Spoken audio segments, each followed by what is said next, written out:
Buenas noches a todos. A nombre de la Universidad del Rosario, agradecemos a todos ustedes estar con nosotros. Veo a muchos colegas y muy queridos amigos aquí. Y estaba pensando que ya cumplimos como unos 11 años, tal vez, de hacer esta reunión interdisciplinar, que pues la hacemos absolutamente todos los meses, exceptuando diciembre, nos tomamos siempre nuestras vacaciones, pero 11 años de juntos todos los meses ha permitido pues que nos conozcamos, que nuestros estudiantes se conozcan y que tengamos una red muy importante de colegas y amigos. Entonces es muy rico haber podido hacer esto. Quiero contarles que decidimos hablar de este tema de falla intestinal porque nosotros los intensivistas somos como muy buenos con los pulmones y el corazón y nos dedicamos a eso, pero el intestino representa enormes retos a veces que nos cuestan trabajo. Entonces, sin más preámbulo, les presento a la doctora Angélica Rodríguez, que es nuestra fellow de segundo año. Y quiero agradecer de forma especial a nuestra invitada esta noche, que es la doctora Claudia Sánchez Franco. La doctora Claudia es gastroenteróloga pediatra de la Fundación Cardioinfantil, es médica, es miembro de coordinadora del ASGAP y del grupo de endoscopia pediátrica, investigadora del grupo de conciencias por parte de la Universidad Nacional en gastroenterología y nutrición. Entonces su compañía va a ser muy valiosa para nosotros los intensivistas. Muchas gracias, doctora, por la invitación. A todos un saludo.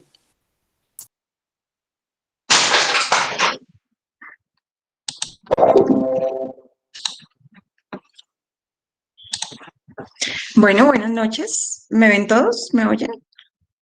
Sí. Muchas gracias. Pues espérame un segundito, desactivo acá la cámara.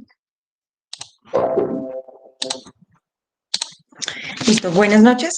Como ya me presentó la doctora Pardo, yo soy María Angélica Rodríguez Huesca, soy fellow de cuidado intensivo pediátrico de la Universidad del Rosario del segundo año, y hoy vamos a hablar acerca de falla intestinal y los retos que nos trae en la UCI pediátrica. En cuanto al contenido, vamos a ver algo de generalidades, la clasificación y los escenarios clínicos, los tipos de falla y al final algunas conclusiones. Esta es una condición que alguna vez se consideró casi fatal. Sin embargo, ahora se considera un síndrome complejo, pero al que se puede sobrevivir. Con las nuevas terapias hemos alcanzado tasas de supervivencia más del 90%. Se considera una insuficiencia intestinal a esa incapacidad del tracto gastrointestinal para absorber la nutrición, los líquidos y electrolitos para mantener un crecimiento y desarrollo adecuados, lo que requiere el uso pues, de nutrición parenteral. La mortalidad va a estar dada principalmente por deshidratación, desnutrición, sepsis, enfermedad hepática y hemorragia, que son las causas por las cuales quizás nuestros pacientes van a entrar a la unidad de cuidados intensivos y las que tenemos que tener siempre en la cabeza. Esta es la clasificación. Hay 3 tipos de falla que nos llevan a 3 escenarios clínicos diferentes. La falla tipo 1 es una condición aguda que va acompañada de otras disfunciones orgánicas y a menudo se autolimita cuando se corrige esta disfunción.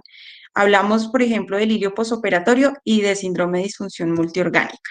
En la falla tipo 2 también es una condición aguda, pero continúa la inestabilidad metabólica y habitualmente es dada por alguna alteración a nivel gastrointestinal directamente, como una sepsis abdominal recurrente o la fase aguda del síndrome de intestino corto.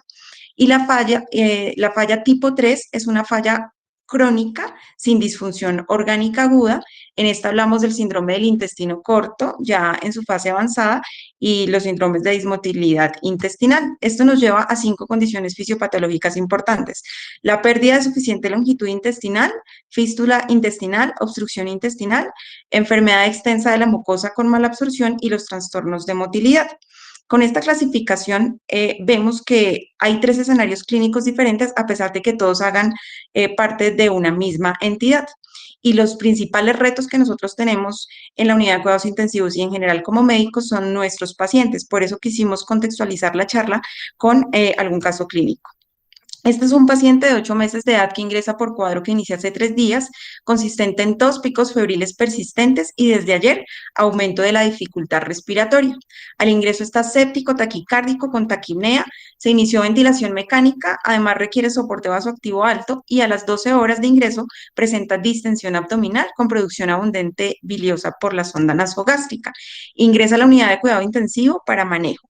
Estamos entonces frente al escenario de una falla intestinal tipo 1 con una disfunción orgánica, con una sepsis seguramente de origen pulmonar, pero que tiene compromiso gastrointestinal. Hablamos entonces en este escenario de una isquemia mesentérica no oclusiva, es decir, aquella alteración, inflamación e infarto de la pared intestinal que tiene arterias y venas permeables. Fue descrita por primera vez por Ende en 1958 y es muy importante porque se asocia con una tasa de mortalidad de hasta el 80%. Para recordar algo simplemente de la fisiología, tenemos acá una vellosidad intestinal y recordemos que tienen siempre un plejo submucoso, perdón, un segundito, un plejo submucoso. Y es importante destacar la disposición de los vasos que tiene una disposición antiparalela de la red capilar que permite el intercambio de moléculas en contracorriente. Y vemos que a nivel de la base de esta vellosidad hay un gradiente mucho mayor que a nivel del ápice. Y esto va a ser muy importante porque van a ser los mecanismos, porque vamos a tener dos mecanismos principales por los cuales se va a ver alterada esta perfusión. El mecanismo biogénico por una redistribución del flujo hacia las zonas metabólicamente más activas y en el tracto gastrointestinal puede haber una mayor extracción de oxígeno, hasta el 90% de extracciones o de tasa de extracción. Y vemos que esta disposición que les menciono va a ser importante cuando hay alteraciones en la perfusión debido a que en el ápice de estas microvellosidades es donde se va a ver más alterado porque el gradiente va a ser mucho menor y cuando hay bajo flujo pues se va a ver más comprometido con alteraciones a este nivel. Entonces, ¿qué va a pasar? Va a haber un desencadenante como síndrome de bajo gasto cardíaco, hipovolemia, cirugía cardíaca, paro cardíaco, hemodiálisis o choque séptico, y la perfusión de los órganos vitales va a ser a expensas de alterar la perfusión mesentérica. Vemos que hay un intestino sano en un paciente que está comprometido. Va a haber una lesión temprana con disfunción intestinal, ruptura de la barrera epitelial, translocación bacteriana, producción de citoquinas, falla microcirculatoria. En este punto, la viabilidad tisular va a ser mayor y el potencial de reversión de las lesiones va a ser mayor. Algo muy importante es que la sensibilidad diagnóstica en este punto va a ser más bajita, va a ser mucho menor, por lo tanto tenemos que tener una sospecha clínica alta.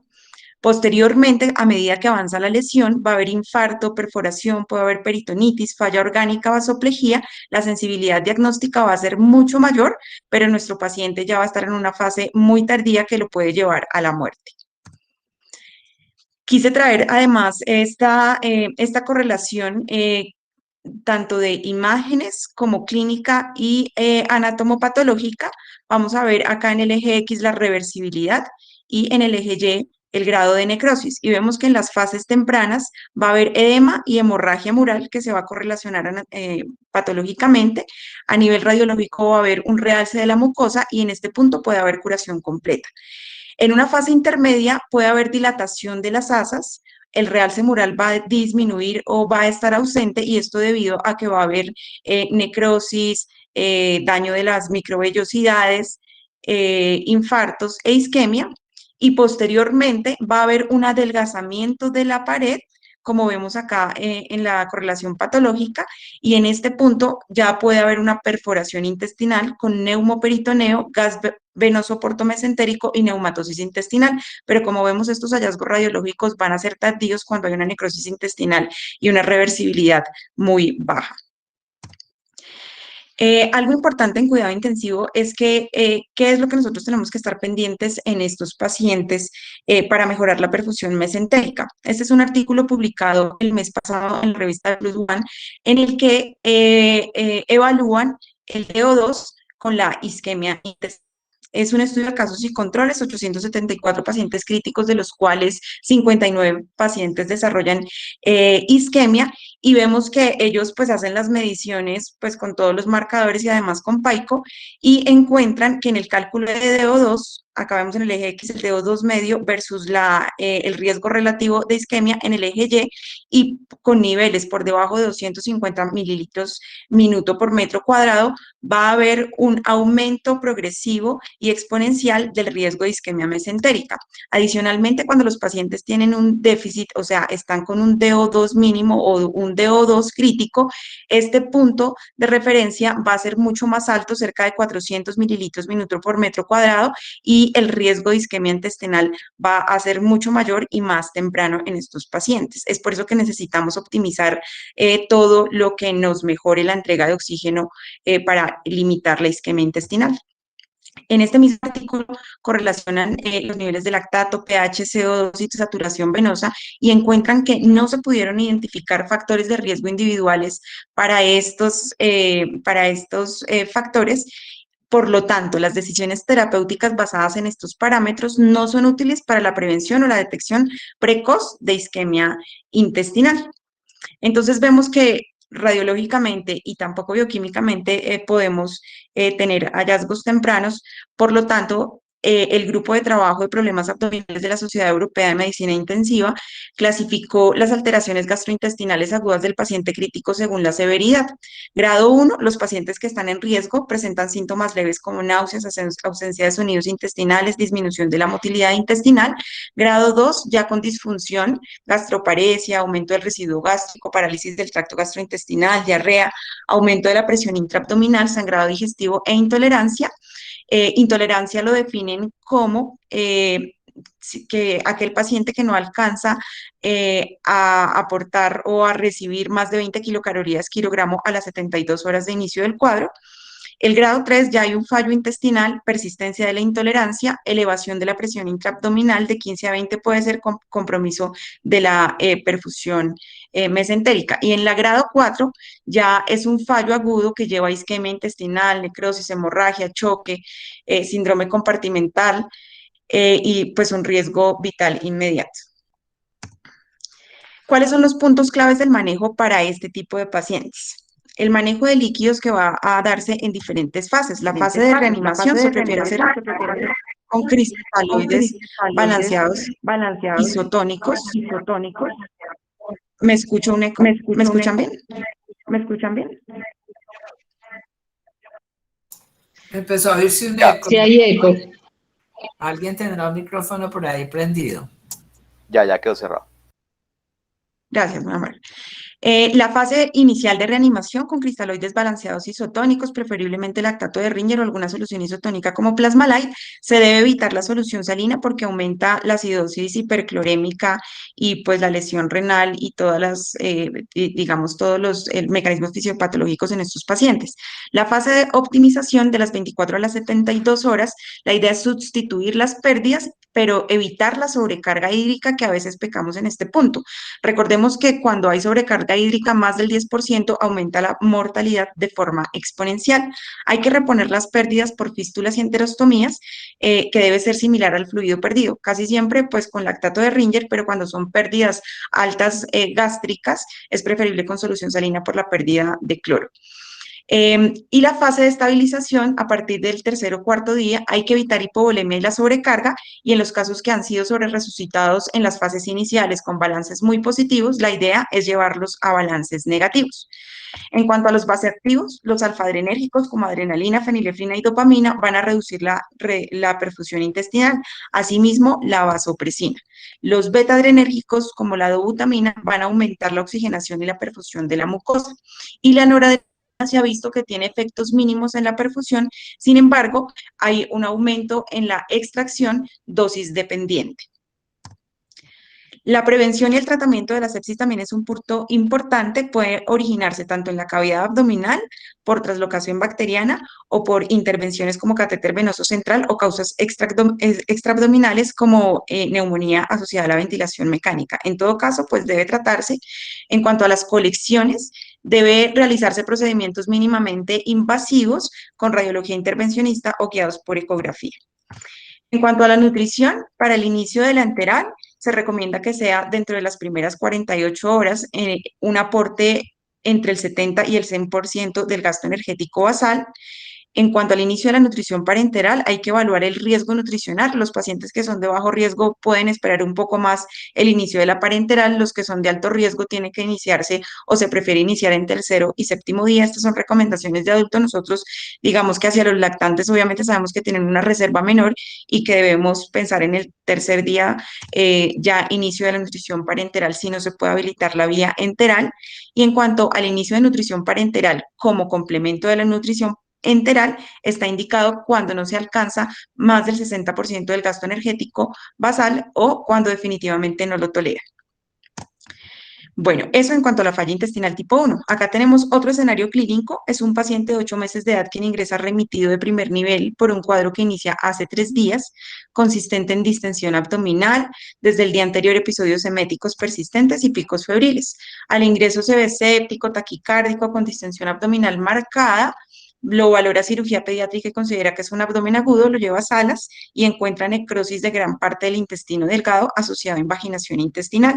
Requiere resección intestinal e ileostomía con un remanente de 12 centímetros de yeyuno no dilatado en continuidad con el ciego y sin válvula ileocecal.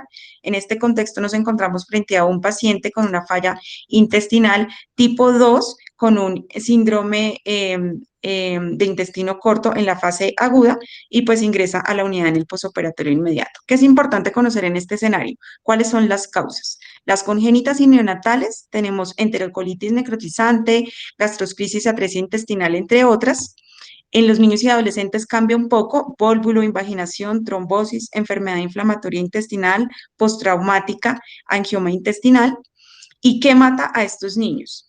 Antes del trasplante intestinal, falla multiorgánica, sepsis y hemorragia como las principales causas. Después del trasplante intestinal, encontramos que estos niños fallecen por insuficiencia respiratoria, por falla multiorgánica, septicemia y hemorragia. Estas son las, digamos, lo que tenemos que tener en cuenta nosotros porque fallecen los niños y que llegan a la unidad de cuidados intensivos. ¿Qué es importante? Conocer la anatomía. Tenemos que conocer la descripción quirúrgica, exactamente qué tipo o qué sección de intestino fue la que se resecó. Es diferente si pierden el colon, el yeyuno o el ilion y si hay resección además de la válvula iliocecal. ¿Esto por qué? Porque dependiendo del sector, pues vamos a tener ciertas alteraciones que tenemos que tener en cuenta. Digamos que importante, la válvula iliocecal nos ayuda para el enlentecimiento del tránsito, por lo tanto los pacientes que no lo tienen van a tener más episodios de diarrea y más episodios de mala absorción porque el tránsito pues va a ser mucho más rápido. Adicionalmente funcionan como con un mecanismo de barrera para la translocación bacteriana. En el yeyuno recordemos que se absorben más del 90% de los macronutrientes como carbohidratos, lípidos y aminoácidos y algunas vitaminas hidrosolubles. Y a nivel del colon, muy importante porque estos pacientes se pueden deshidratar mucho más fácil. Recordemos que en el colon es donde se absorbe la mayor cantidad de agua y de electrolitos. Las definiciones de falla dadas por Aspen, pues falla intestinal pediátrica, reducción de la masa intestinal funcional con dependencia del soporte parenteral por un mínimo de 60 días dentro de un intervalo de 74 días consecutivos. Síndrome de intestino corto es la pérdida del intestino delgado por ausencia congénita o después de una resección quirúrgica, como en el caso de nuestro paciente. Y síndrome del intestino ultracorto, antes se hablaba de centímetros, ahora se habla de una longitud residual del intestino delgado inferior al 10% de lo esperado. ¿Cuáles son los puntos claves del manejo? Tenemos que hacer varias intervenciones con dos objetivos principales: nutrición adecuada y minimizar el riesgo de las complicaciones o la muerte. Esta es una diapositiva, es una imagen un poco densa, pero muy completa, publicado en New England Journal en el 2017, en el que nos resume todos los retos que tenemos nosotros al afrontarnos a un paciente con un intestino corto. Por una parte, vamos a retirar la vía oral, por lo tanto, estos pacientes tienen más riesgos de aversión a la vía oral y recordemos que esa es la vía final que nosotros queremos lograr para que se alimente nuestro niño, por eso es importante iniciar tempranamente fono y estímulo oral. A nivel del hígado vamos a encontrar enfermedad hepática asociada a insuficiencia intestinal. Esta es una complicación tardía de la que vamos a hablar más adelante, pero pero es importante tocarla en este punto, porque cuando ya sabemos que nosotros tenemos un paciente con intestino corto, debemos, como prevención, manejar el uso temprano de lípidos omega 3. A nivel del estómago, vamos a encontrar que hay hipergastrinemia, hiperacidez, reflujo gastroesofágico, vómito y un vaciamiento gástrico retardado. Por esto es importante el manejo con antiácidos y proquinéticos. Adicionalmente, son pacientes que van a tener accesos posiblemente centrales de larga duración, pero nosotros en la fase aguda, en la unidad de cuidados intensivos, debemos conservar los accesos vasculares como si fuera un tesoro. Además, debemos garantizar tempranamente un acceso de larga duración si sabemos que ya tiene un intestino corto. Garantizar la vía enteral si se pudiera por vía oral o por un acceso como una gastrostomía, una sonda nasogástrica, una sonda avanzada. Cuando hay resección de los segmentos intestinales, tenemos que tener en cuenta que el principal problema va a ser mala absorción, por lo tanto tenemos que monitorizar acidosis metabólica, pérdida de bicarbonato por heces y estoma. Las pérdidas gástricas nos van a producir una alcalosis hipoclorémica y la hiponatremia va a ser muy importante en estos pacientes debido a las pérdidas y a la absorción inadecuada. Adicionalmente, estos pacientes tienen un componente importante que a veces dejamos de lado y es que estos pacientes hacen más sobrecrecimiento bacteriano del intestino delgado. Esta es una entidad subestimada, pero vean que ocurre en más del 50% de los pacientes. Y esto se va a dar porque las bacterias del colon van a pasar hacia el intestino delgado y esto va a producir una inflamación con una lesión de la mucosa, traslocación bacteriana, hemorragia gastrointestinal y síndromes de mala absorción. En cuanto al diagnóstico, pues tenemos estos dos puntos importantes, el aspirado duodeno-yeyunal o la prueba de aliento con hidrógeno, pero en ausencia de estos dos parámetros podemos detectarlo clínicamente con distensión abdominal, diarrea, dolor abdominal, que responde a una terapia antibiótica empírica. El tratamiento, el antibiótico de amplio espectro, que tienen que ser eficaces contra anaerobios y bacterias gram negativas. El uso de probióticos, digamos que en algún momento se planteó para mejorar la flora bacteriana. Sin embargo, se ha visto que hay más complicaciones, sobre todo asociadas a los catéteres venosos centrales por colonización de estos gérmenes y por lo tanto, en este momento no se recomienda el uso de probióticos. Como vemos, hay varias alteraciones en muchos órganos, por lo tanto, se requiere de programas multidisciplinarios de rehabilitación intestinal. Esto con el objetivo del manejo integral de las necesidades nutricionales especializadas, el apoyo a las comorbilidades crónicas y la evaluación y tratamiento de las complicaciones agudas. Desde que aparecieron estos grupos y programas multidisciplinarios, ha disminuido la morbimortalidad. ¿Cuál es el objetivo principal en este punto? Lograr la adaptación intestinal y la autonomía enteral, que corresponde a independizarse de la nutrición parenteral. Es un proceso compensatorio en el que el intestino restante sufre cambios estructurales y funcionales que aumentan su capacidad de absorción. Esto mediante alargamiento y dilatación del intestino, mediado por factores mecánicos y humorales y por vías de señalización molecular. Aspen define la autonomía enteral como aquella independización de la nutrición parenteral por más de 3 meses consecutivos. Y hay que tener en cuenta un concepto importante y es que en aquellos pacientes que ya logran una autonomía enteral pero que llegan con una enfermedad aguda, no se descalifican. O sea, digamos que son episodios críticos agudos que requieren por un tiempo nutrición parenteral, pero no los descalifican como autonomía enteral. En cuanto a la nutrición enteral, es muy importante porque va a promover el logro de la autonomía enteral y va a prevenir la colestasis, que son de las principales complicaciones. Se tiene que iniciar tan pronto como sea posible. El tipo se prefiere leche materna porque además de aportar los nutrientes necesarios, va a aportar factores de crecimiento como aminoácidos e inmunoglobulinas. Si no se puede, fórmulas a base de aminoácidos son las que se prefieren. La vía puede ser oral o por dispositivos de acceso enteral, dependiendo del paciente, de la patología, de la causa, hay que individualizar la tasa. Siempre tenemos, digamos, la duda si es mejor el goteo continuo o el bolo. El goteo continuo es mejor para la etapa aguda porque va a mejorar la tolerancia, va a disminuir la diarrea y adicionalmente va a mantener un estímulo trófico continuo que va a estimular al enterocito y por lo tanto al crecimiento del intestino. Los bolos La ventaja es que son más fisiológicos y que condicionan a cambios cíclicos en las hormonas gastrointestinales. Además, los bolos orales pues se tienen que iniciar tan pronto se pueda porque previenen la aversión oral. Por el momento, digamos, lo que se tiende ahora es un enfoque combinado con una alimentación continua por la noche y una alimentación en bolo durante el día, y de tal manera optimizamos las dos opciones, bolo y goteo. Otros puntos a tener en cuenta: podemos adicionar aditivos y productos modulares de nutrición enteral, se pueden adicionar fibra soluble que va a mejorar el volumen de las heces, módulos de grasa que van a aportar energía sin necesidad de cambiar la osmolaridad y por lo tanto aumentar la diarrea. Los alimentos sólidos pueden no agregar a la ingesta de energía, y esto tenemos que tenerlo en cuenta, pero van a evitar el retraso en el desarrollo y la versión oral, que van a ser puntos fundamentales para un futuro en ese niño. Los alimentos sólidos mezclados son módulos de alimentos reales que se pueden utilizar a través de un dispositivo de acceso enteral. Ya hay productos comerciales que hasta ahora están pues iniciando o entrando al mercado. Un punto importante que a veces nosotros dejamos atrás o que no tenemos en cuenta son las vitaminas y minerales. Depende de la ubicación de la resección intestinal. Hay que hacer un seguimiento bioquímico, esto lo olvidamos a veces, especialmente durante el paso a la nutrición enteral. Y vemos acá en este estudio que realizaron en el 2011 de 30 lactantes, en el cual encontraron que cerca del 33% de los pacientes con intestino corto tienen deficiencia de vitaminas y cerca del 77% tienen alguna deficiencia de un mineral.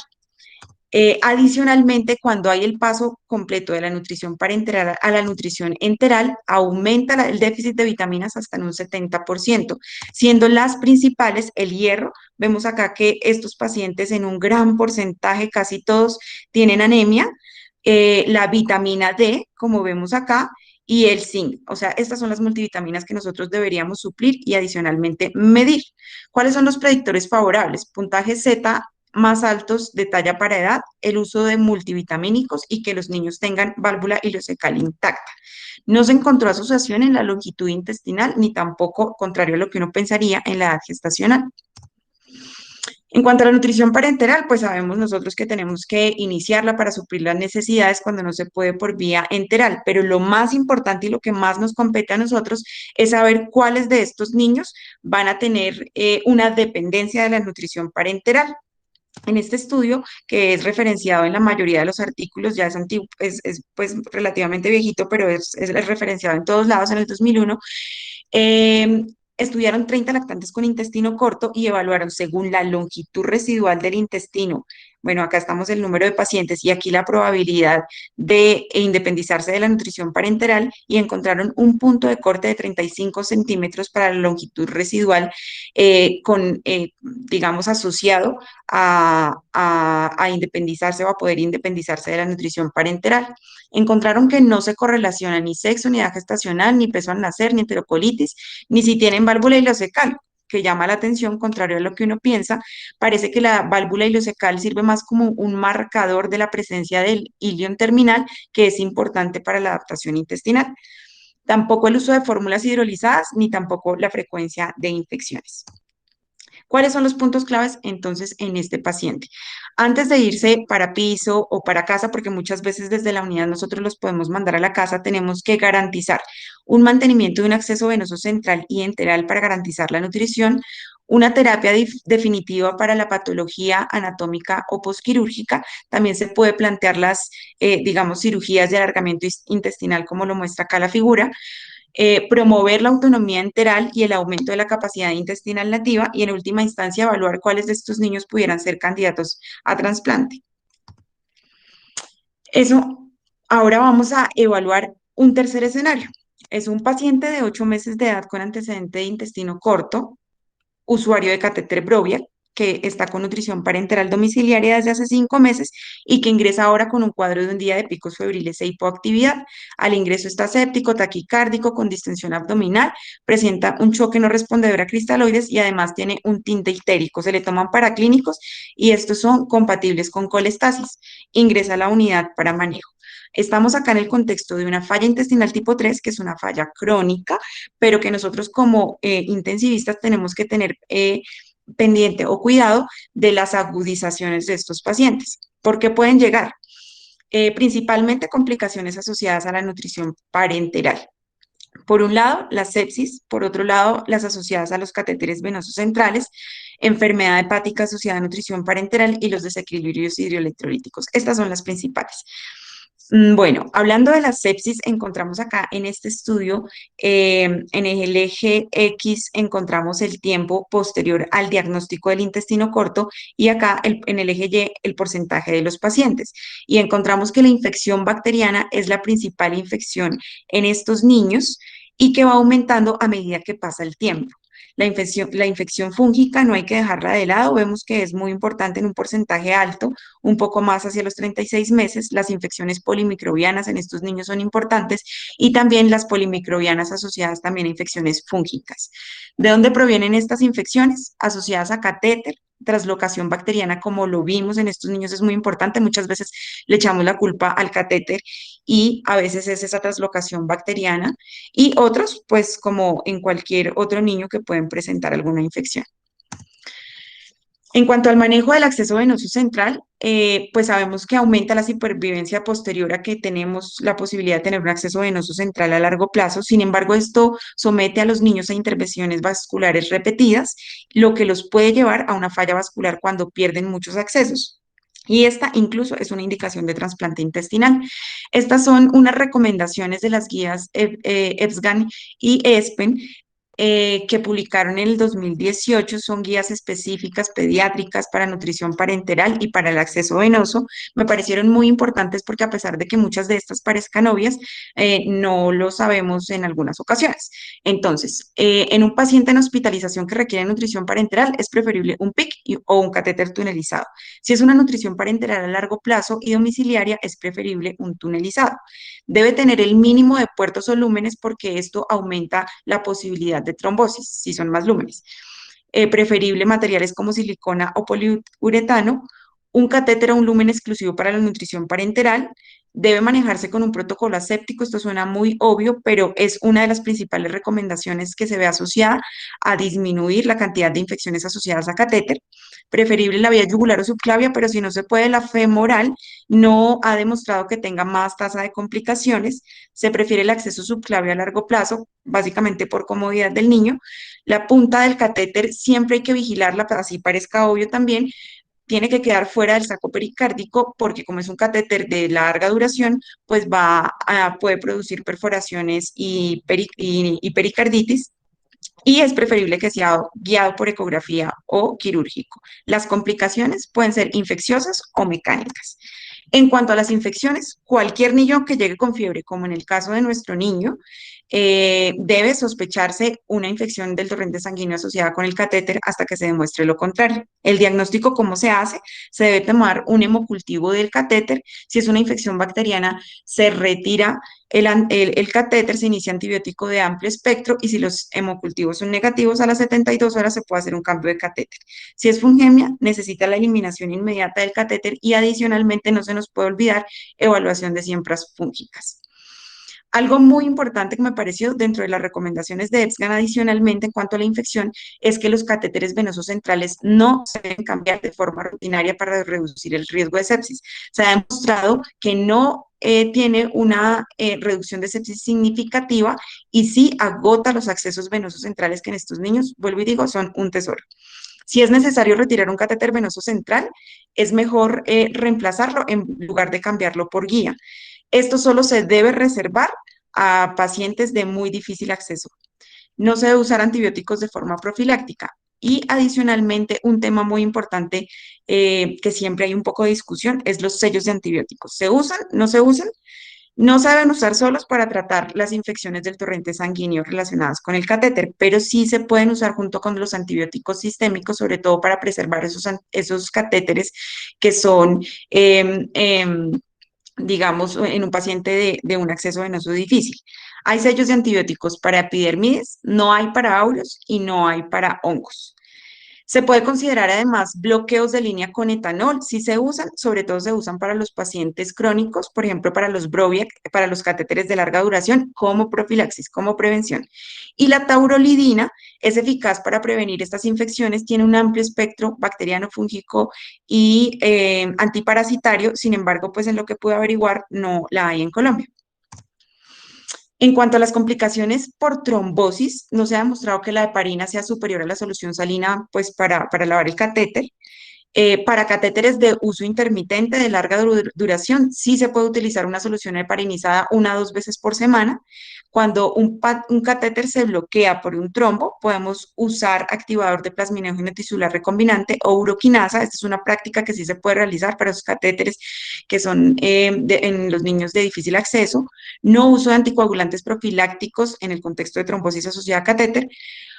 Y algo muy importante es que sí se ha demostrado que la formación y educación al personal sanitario, así como los protocolos multimodales y su auditoría, van a prevenir la infección asociada al catéter y todas las complicaciones asociadas al catéter. Así que en nuestras instituciones deberíamos, digamos, repasarlos.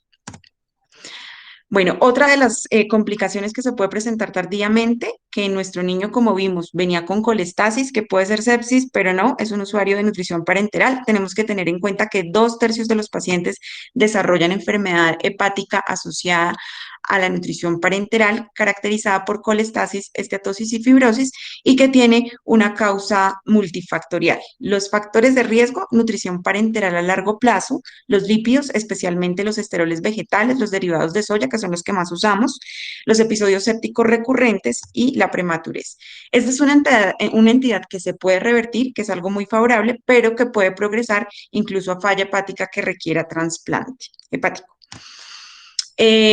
Digamos, ¿por qué se produce? Principalmente por los lípidos a base de soya se han visto asociados con omega 6, son proinflamatorios, van a producir enfermedad hepática. Una de las conductas que se puede hacer es restringir la dosis a 1 gramo por kilo, pero desde que aparecieron los ácidos grasos omega 3 derivados del pescado, que son antiinflamatorios, van a revertir la colestasis, se usan como tratamiento, pero como lo mencioné al principio, nosotros deberíamos pensar que si es un niño con intestino corto, deberíamos iniciarlos desde la primera etapa.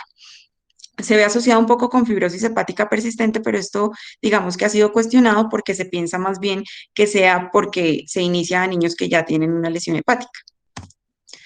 El pronóstico de los pacientes con falla hepática.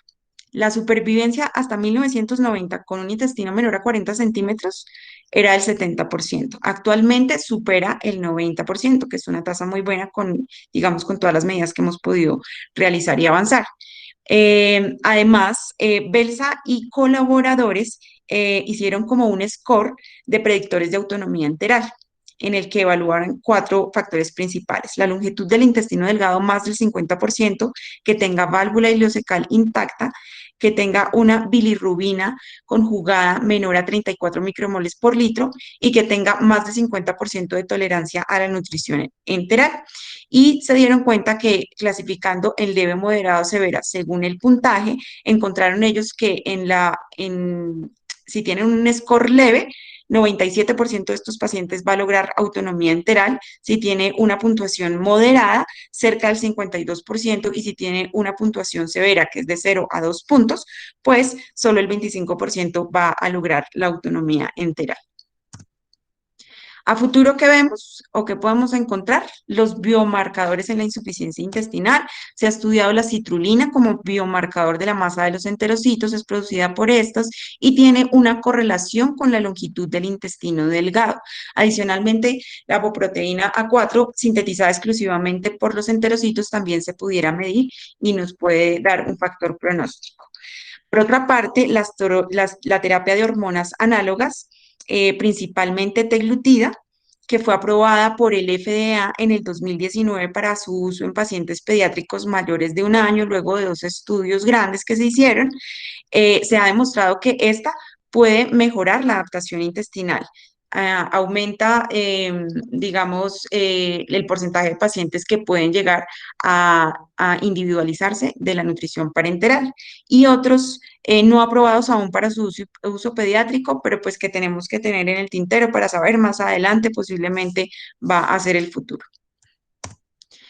Y por último, un poco hablando acerca del trasplante, digamos que yo en varios puntos de la charla les toqué el tema del trasplante. Sin embargo, en Colombia todavía no tenemos un grupo muy fuerte. Se han intentado realizar algunos en Pablo Tobón. Sin embargo, pues todavía no han tenido muy buen pronóstico estos niños.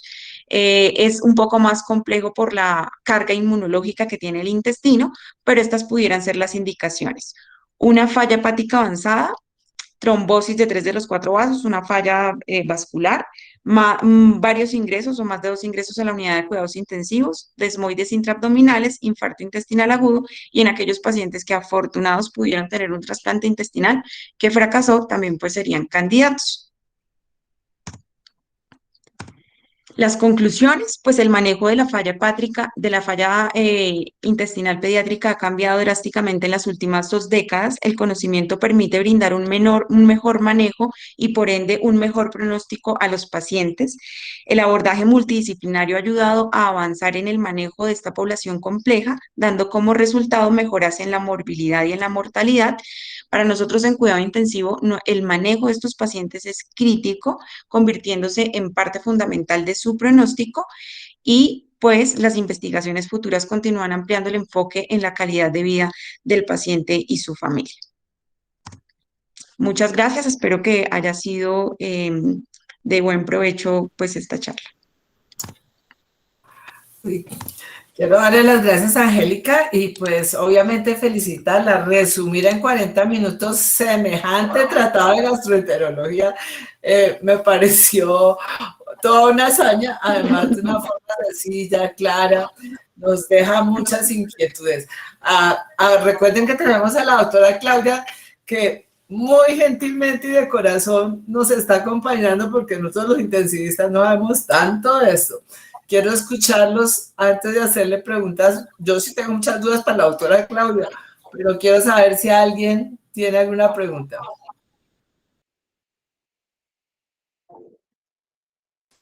Bueno, mientras se animan a preguntar, yo quiero felicitar a Angélica también, doctora Rosalba, si me permite, de verdad, una presentación muy linda, muy completa, y para el tiempo que tenías realmente te felicito, muy linda presentación. Abarca creo que las cosas más importantes que debemos tener en cuenta y bueno, esperamos las preguntas y si no, yo les hago ahorita más tarde un par de observaciones en relación a tu charla muy linda. Felicitaciones, Angélica. Mauricio, por ahí veo que tienes la mano levantada.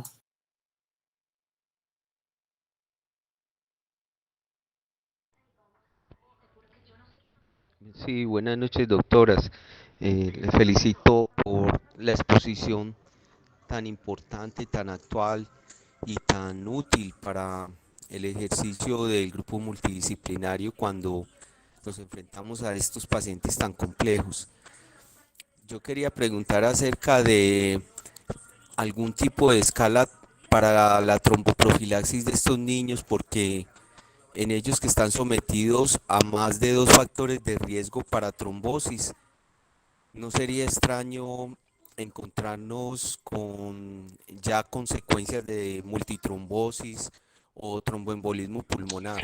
Muchas gracias. Sí, doctor, es muy importante lo que usted dice y es porque muchas veces nos damos cuenta de las trombosis cuando necesitamos un nuevo acceso venoso y no lo logramos. Entonces, en esto es muy importante que estos niños, primero Angélica lo mencionó en la charla, y es que la principal complicación que nosotros tenemos que compromete en la vida de una manera significativa es el agotamiento vascular. Entonces, además de evitar las infecciones, además de lo que decía la doctora Angélica, tratar de optimizar al máximo los accesos centrales y no cambiarlos solo por tiempo, y que si yo ya tengo un paciente fuera de sepsis y le voy a cambiar el acceso central porque necesito para parenteral, debo estar pensando de una vez en colocar uno de larga permanencia para no agotar los accesos centrales con catéteres que tengo que modificar o que tengo que cambiar en corto tiempo. Y que cuando nosotros hacemos la evaluación de estos niños que llegan, por ejemplo, remitidos de otra institución, nosotros pedimos Doppler vascular. En muchas ocasiones nos toca pedir angiotac, porque cuando nos damos cuenta que cuando vamos a diagnosticar las trombosis es de manera tardía. Entonces, no, aquí esta está tapada, esta está tapada también, y nunca hemos iniciado una enoxaparina, por ejemplo, de manera profiláctica, ni menos terapéutica.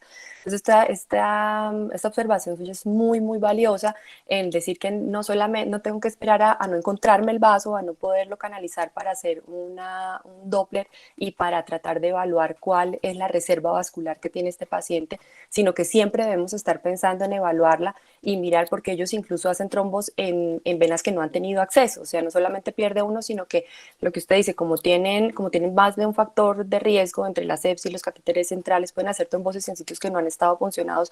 Y yo sí, pero yo nunca le he puesto un femoral a este niño, estoy segura, y no tengo, la está trombosado. Entonces es importante porque hay que empezar la profilaxis de manera temprana, y más aún pues si tengo trombosis, tratamiento pues digamos total, o sea, completo, anticoagulante. Byron, qué bueno verte. Por ahí veo que tienes la mano levantada. Hola, hola, hola. Buenas noches, doctora Rosalba. ¿Qué tal? Angélica, te felicito. Una excelente conferencia. Muy, muy, muy buena conferencia. Y me encanta ver a Claudia. Es una influencia. Con Claudia empezamos medicina. Claudia es compañera de pregrado de medicina mía de la Universidad Nacional. Me encanta verla ya tan grande, tan importante y de tanta influencia en el tema de la gastropediatría.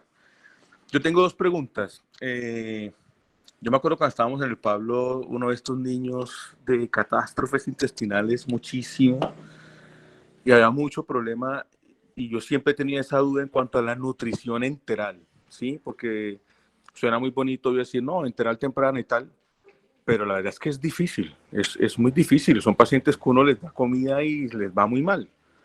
Entonces luego se te vuelve un problema porque el paciente entonces la distensión, más la infección del catéter y el reto del abdomen, entonces es bastante problemático. Entonces yo quisiera saber bien, porque yo sé que es una recomendación empezarla tempranamente y tal, pero cuando uno va a la vida real pues no es tan fácil. Entonces yo no sé cuál sería, si Claudia o Angélica nos pueden ilustrar en cuál es la mejor estrategia o con qué tipo de nutrición sería la mejor estrategia para poder empezar y a qué velocidades.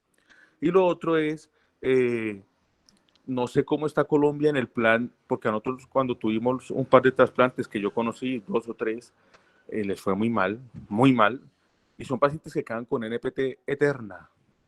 Entonces son pacientes que muchos por el sistema de salud que tenían terminaban eternizados en el hospital, solamente por la parenteral, porque son pocas las EPS que pueden prestar un servicio de nutrición parenteral en casa.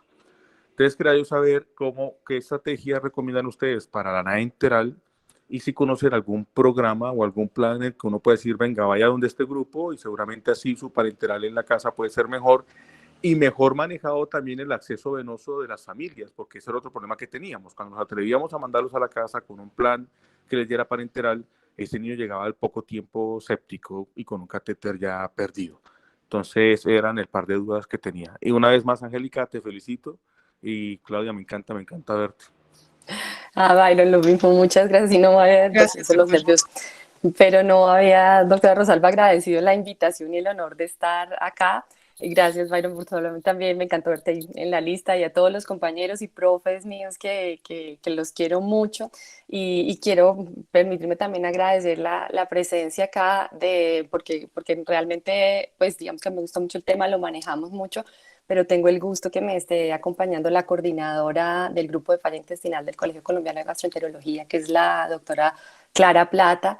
También la doctora Dianita Mora, que está en el Hospital de la Misericordia, que son los centros en Bogotá pues que estamos manejando de pronto tal vez un número más grande, pero pues todos en Bucaramanga también está el doctor Carlos Cuadros, que también nos está acompañando, John Garcés, y bueno, digamos que cada vez son más los grupos que estamos trabajando falla intestinal, y me parecen súper lindas tus preguntas, porque la nutrición enteral es una cosa absolutamente indispensable, y tú tienes toda la razón. O sea, uno le empieza y entonces no tolera un CC, no tolera 2, no tolera el ascenso de 5 a 10. Nosotros estamos acostumbrados en la mayoría de niños que tienen algún posoperatorio, que rápidamente resuelto el hilio, pues uno puede ir aumentando los goteos, y resulta que estos no, y estos niños no, por dos razones importantes.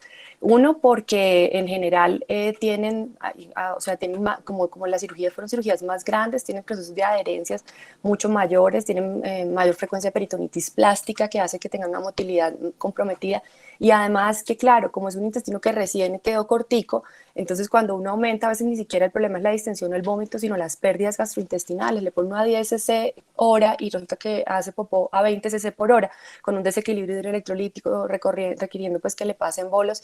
Entonces estos niños tienen la necesidad de muchísima paciencia en el momento de los ascensos, y yo les explico siempre a mis residentes, cuando uno habla de tolerancia en estos niños, hay como dos tipos de tolerancia: la tolerancia al vómito y la distensión, que pues se apaga sola la infusión, y luego la tolerancia, que por ejemplo a veces yo aumento de 5 a 6 y el niño no vomitó, no se distendió, pero entonces las deposiciones le aumentaron de 3 a 6, y entonces tuvieron que pasarle un bolo de líquidos. Eso significa que no toleró, aunque no se distendió.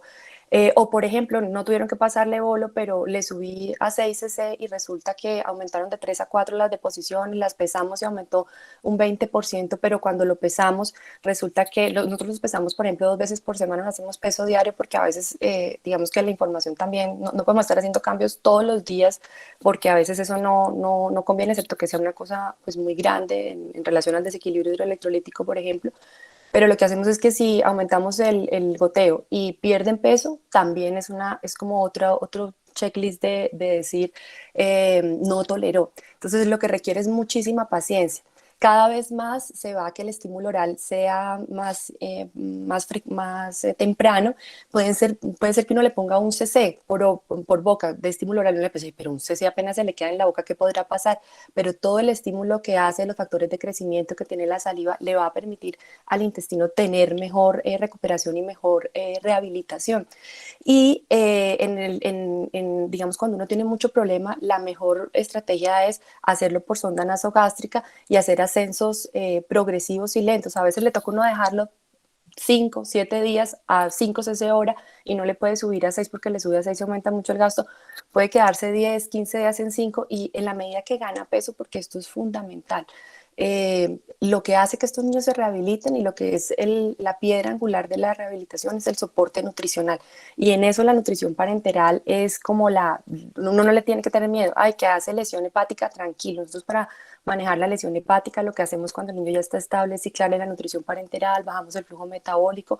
Un poco la aclaración en relación a los ácidos grasos que utilizamos es que los omega B no los utilizamos profilácticos. Los que utilizamos profilácticos, digamos, cuando sabemos que el niño va a utilizar mucho tiempo nutrición parenteral, son los SMOF-lipid. O sea, nosotros cuando tenemos un niño, porque en general, solo por el tiempo inicial posoperatorio, de sepsis, ya son niños que tienen colestasis solo por la infección y por el compromiso multisistémico.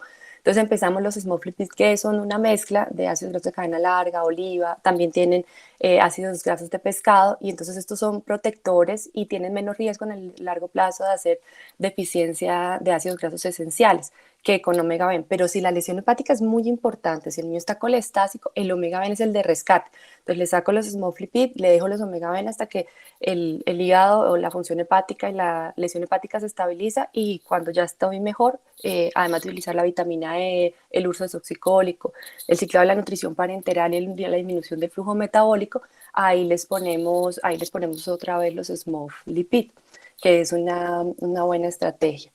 Y bueno, eso fue la enteral.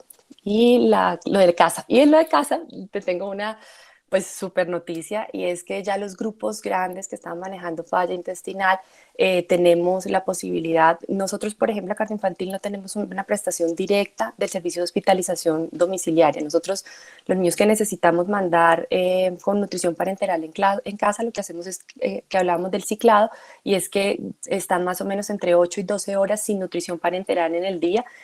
Son niños que incluso hemos llegado a que van al jardín 3 o 4 horas y llegan a su casa. Y fíjate, en relación al catéter, que los cuidados y lo que enseñamos, porque o sea, nuestro principal veedor de los catéteres son los padres.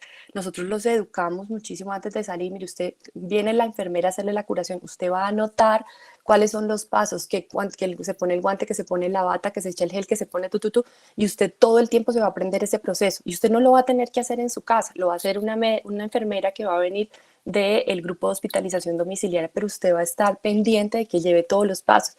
Si usted ve que un paso le falta, no tenga miedo en decirle de muy buena manera y con mucho cariño, porque nadie es experto. Puede ser que venga una persona que no tenga toda la experticia de usted, que ha visto un año a su hijo quitarle la parenteral en ciclado. Usted nos ayuda muchísimo.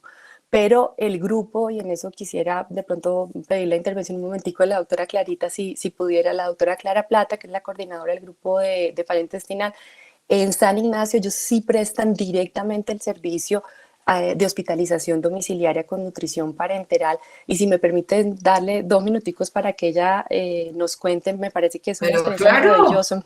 Permiso. Por supuesto, dígale a la doctora Clarita Plata que nos cuente. Hola, hola, buenas noches. Hola, Clau, doctora Rosalba, Angélica, muchas gracias por la invitación. Pues nada, yo escuché casi toda la charla y también quiero pues felicitarte porque realmente fue una revisión muy, muy completa y con pues información muy valiosa de lo que necesitan estos niños para poder tener una vida digna y tener una vida que antes no era posible. Entonces, pues muy importante lo que dijiste, y pues fundamental el apoyo siempre de los intensivistas en el manejo de estos niños, porque son pues después de que salen de su cirugía los que les salvan la vida, y los que les salvan la vida a los niños cuando tienen sus complicaciones tan difíciles que a veces nos ponen en dificultades a todos. Pero pues definitivamente hay opción con estos niños, y cada vez digamos que trabajamos en equipo, a los que nos gusta este tema, pues vemos que su sobrevida y su calidad de vida poco a poco ha sido mejor, y que en realidad no tenemos que esperar que haya un trasplante de intestino para ellos, sino tenemos que trabajar por rehabilitarlos. Obviamente hay casos que ya son imposibles, pero la mayoría de estos niños, y es lo que muestran los grupos grandes, si se manejan de manera integral y de manera bien coordinada, pues cada vez menos trasplantan en los sitios donde trasplantan.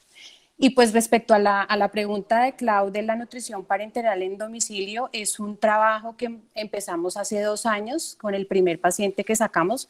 Digamos que cuando yo llegué al hospital no había esa posibilidad, y al principio alcanzamos 6 o 7 niños que recibieron toda su rehabilitación dentro del hospital hasta que lograron la adaptación.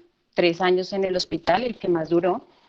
Y digamos que esto pues motivó mucho a hacer, digamos, el trabajo para poder lograr mandar los niños a la casa. La ventaja del hospital era que tenía de tiempo atrás ya un programa de extensión hospitalaria muy fuerte, sobre todo de manejo de adultos, pues con muchas cosas, y entonces empezamos como a hacer la logística y el trabajo de pensar, pues, de poder mandar los niños con la parenteral a la casa, obviamente cuando cumplen unos criterios de estabilidad, ¿sí? De que tienen su acceso, pues el acceso que necesitan, de que están nutricionalmente pues en buenas condiciones, que están recibiendo un porcentaje importante por vía oral o por vía enteral, pues si tienen gastrostomía, dependiendo del paciente, y pues digamos que la familia tiene unas condiciones en el domicilio adecuadas para manejarse en casa.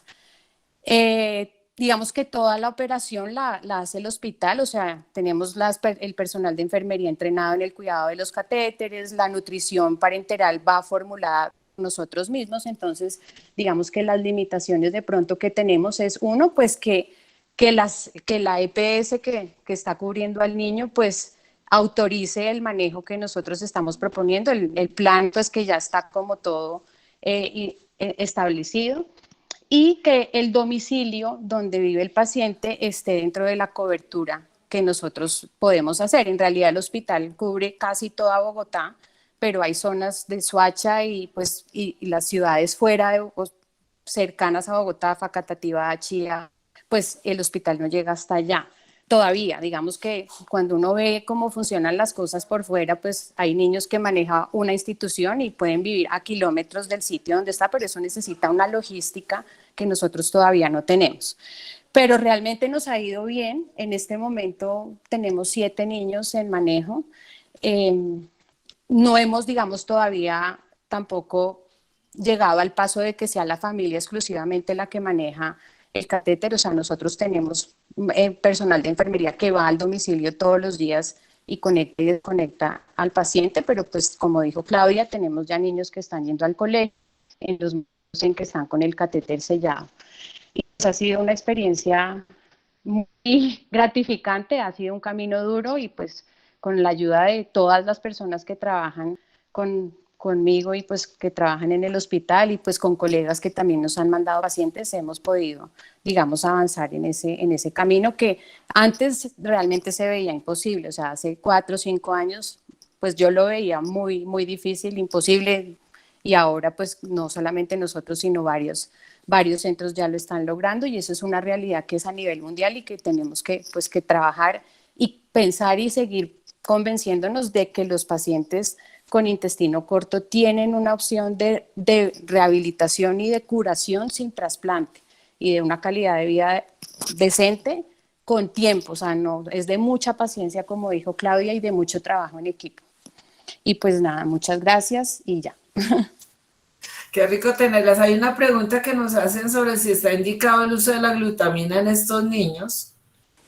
La doctora Clarita tenía varios pacientes con glutamina. Nosotros, pues como la evidencia no ha sido tan fuerte, no la hemos implementado en todas las parenterales, en este difícil rehabilitación, pero nuestra experiencia no ha sido con resultados tan buenos.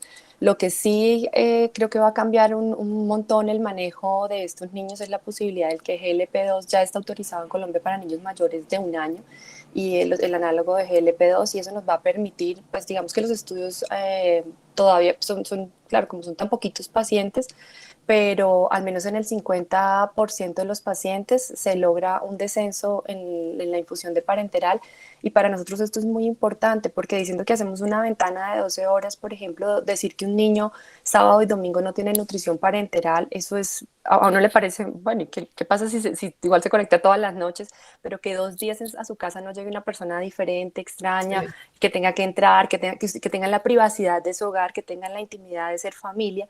Porque una cosa que no hemos dicho acá, pero el gran logro que hemos tenido con hacer nutrición ciclada y nutrición parenteral en casa es lograr mejorar la función familiar, porque realmente una mamá hospitalizada con un niño pues quiebra de pronto lo que es la familia en un largo plazo. Entonces, si nosotros logramos mandarlo y que el niño haga parte de la familia, que todos estén integrados en el cuidado, eso los une mucho.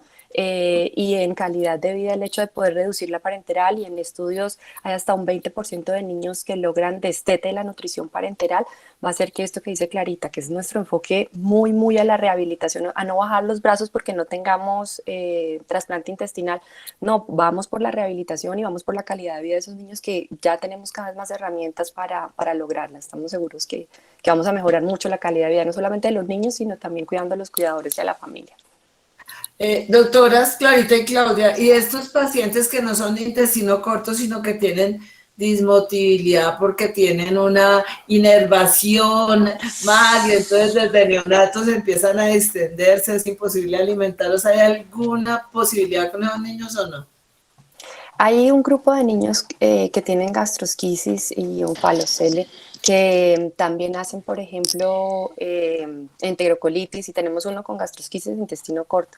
Ellos son los de, digamos, peor pronóstico desde el escenario de la falla intestinal, digamos, cuando tienen asociadas resecciones intestinales, porque de base, así no tengan resección intestinal, tienen mala motilidad. pero cuando tienen resección intestinal es muy, muy complejo.